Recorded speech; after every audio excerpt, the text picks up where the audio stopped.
Hello friends, it's me Amresh Kumar सुमन।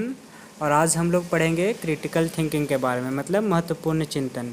महत्वपूर्ण चिंतन क्या होती है, तो हम लोग आज इसमें पढ़ेंगे। सबसे फर्स्ट टॉपिक चिंतन क्या होती है, मतलब थिंकिंग क्या होता है। उसके बाद हम लोग पढ़ेंगे क्रिटिकल थिंकिंग के बारे में कि क्रिटिकल थिंकिंग क्या होता है। उसके बाद हम लोग क्या पढ़ेंगे इसमें कि क्रिटिकल थिंकिंग में क्या क्या शामिल होता है।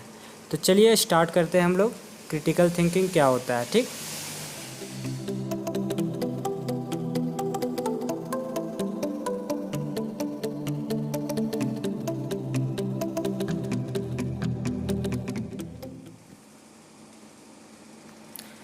तो फर्स्ट टॉपिक है व्हाट इज़ थिंकिंग, मतलब चिंतन क्या होता है। तो इसमें हम लोग जानेंगे चिंतन के बारे में, मतलब चिंतन का डिफिनेशन व्हाट इज़ थिंकिंग। ठीक, तो इसमें क्या है, जैसा कि आप सवाल पूछना शुरू करते हैं, मतलब जैसे कि हम लोग सवाल पूछना शुरू करते हैं और जवाब चाहते हैं, उसका आंसर चाहते हैं, तो आप वास्तव में सोच रहे हैं, मतलब वास्तव में हम लोग क्या कर रहे हैं, थिंकिंग कर रहे हैं। ठीक, तो दूसरे शब्दों में इसे क्या कहेंगे कि सोच उद्देश्यपूर्ण संगठित प्रक्रिया है जिसका उपयोग हम दुनिया की समझ बनाने के लिए करते हैं। मतलब यह एक उद्देश्यपूर्ण संगठित प्रक्रिया है जिसका उपयोग हम दुनिया की समझ या किसी भी चीज़ के समझ बनाने के लिए इसका प्रयोग करते हैं, हम लोग उसका यूज करते हैं। ठीक, तो हम लोग जान गए थिंकिंग क्या होता है।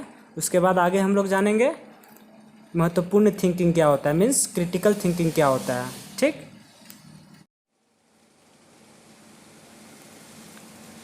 तो हम लोग जानेंगे महत्वपूर्ण चिंतन के बारे में। महत्वपूर्ण चिंतन मीन्स क्रिटिकल थिंकिंग क्या होता है।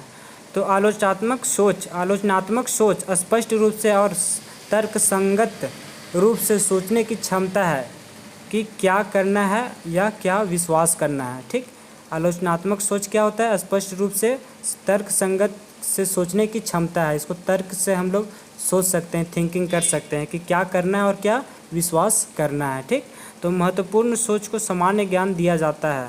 ठीक, और संज्ञात्मक और बौद्धिक कौशल की एक विस्तृत श्रृंखला को दिया जाता है। उसके बाद इसमें क्या क्या है, प्रभावी ढंग से तर्कों की पहचान, विश्लेषण और मूल्यांकन करना। महत्वपूर्ण सोच में प्रभावी ढंग से तर्कों की पहचान करेंगे, विश्लेषण करेंगे, मतलब एनालिसिस करेंगे और मूल्यांकन करेंगे। ठीक, उसके बाद क्या है, व्यक्तिगत पूर्वाग्रहों की खोज और उन्हें दूर करना। ठीक, व्यक्तिगत पूर्वाग्रहों के उसको खोज करना है और उसको दूर करना है।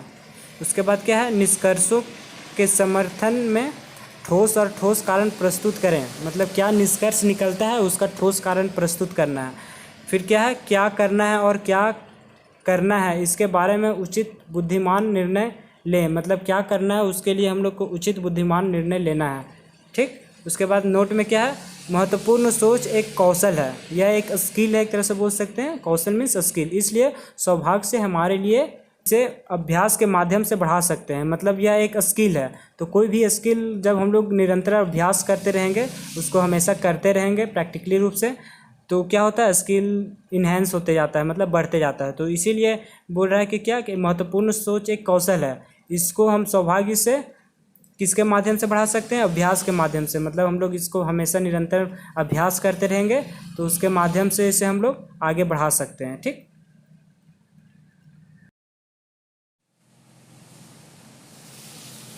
उसके बाद देखिए व्हाट इज़ क्रिटिकल थिंकिंग, यहाँ पे दिया हुआ डिफिनेशन इंग्लिश में आप लोग देख सकते हैं। क्रिटिकल थिंकिंग क्या होता है, gather and access information in a logical balanced and reflective way to reach conclusion, justify result argument based on available evidence. ठीक, तो एक क्रिटिकल थिंकिंग होता है।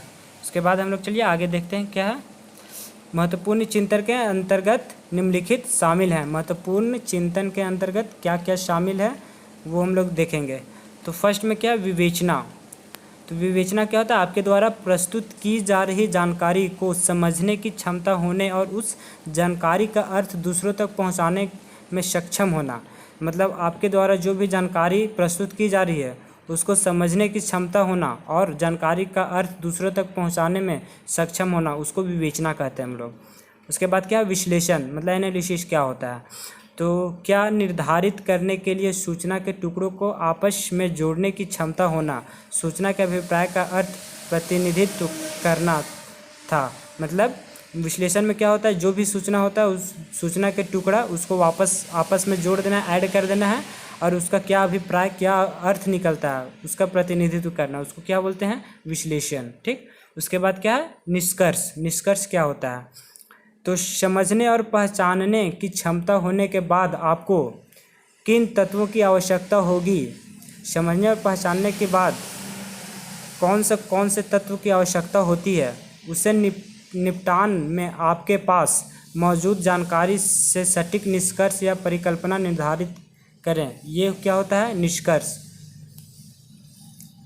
तो देखिए इसमें हम लोग एक फिगर के बारे में देखते हैं, इसमें क्या क्या है, एनालाइज, इन्फेयर है, इवुलेट है, इंटरप्रेट है, जनरेट है, रीज़न है। तो क्रिटिकल थिंकिंग में ये सब चीज़ आता है। ठीक, जो हम लोग जस्ट पीछे अभी पढ़े हैं। ठीक, तो आगे देखते हैं क्या है इसके बारे में।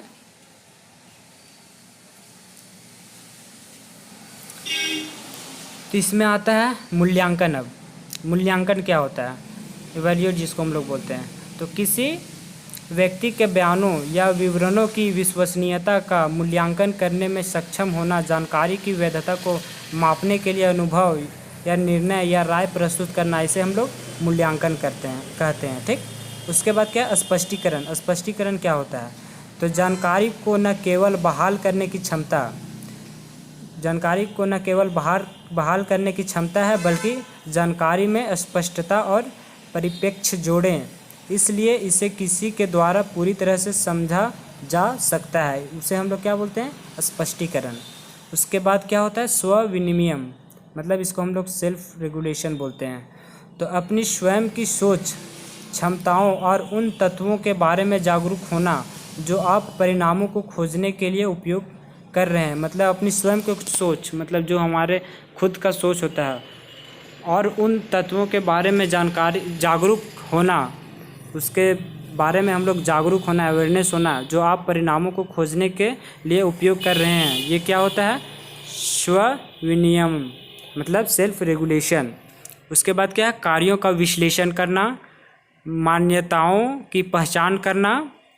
कार्यों का विश्लेषण क्या होता है, मान्यताओं की पहचान क्या होता है, तो ये सब करना। उसके बाद और क्या होता है, आगे हम लोग देखेंगे। क्रिटिकल थिंकिंग, ये फिगर है, देख लीजिए क्रिटिकल थिंकिंग। उसके बाद आगे हम लोग देखते हैं। उसके बाद क्या है, विश्लेषण और वर्गीकरण, मतलब एनालिसिस, मतलब विश्लेषण जो होता है, वर्गीकरण हम लोग कैसे इसको क्लासिफाइड करते हैं। ठीक, उसके बाद तुलना करना, मतलब तुलना, किसी से तुलना करना। ठीक, उसके बाद समस्या को सुलझाना, फिर है पूछताछ और चुनौतीपूर्ण विचार। उसके बाद क्या है, तथ्यों का अवलोकन करना और उनकी परिकल्पनाओं और मान्यताओं से तुलना करना। ठीक, उसके बाद क्या है, स्रोत की वैधता और सबूत के मूल्य को देखते हुए, स्रोत की वैधता और सबूत के मूल्य को देखते हुए राय या तर्क देना। विचारों, ग्रंथों, सिद्धांतों, रूपरेखा, विषयों के बीच संबंध बनाना। ठीक, उसके बाद मूल्यांकन करना और वजन, इसका क्या मूल्यांकन है और क्या इसका वजन है, क्या भार है, वेट।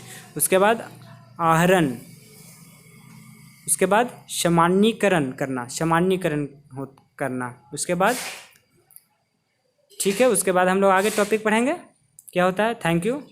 और आप लोग और ज़्यादा जानकारी के लिए, नेक्स्ट टॉपिक के लिए आप लोग कमेंट कर सकते हैं, और भी आपको जानना है कुछ तो हम और भी वीडियो बना चुके हैं, उसमें आप लोग देख सकते हैं जाके।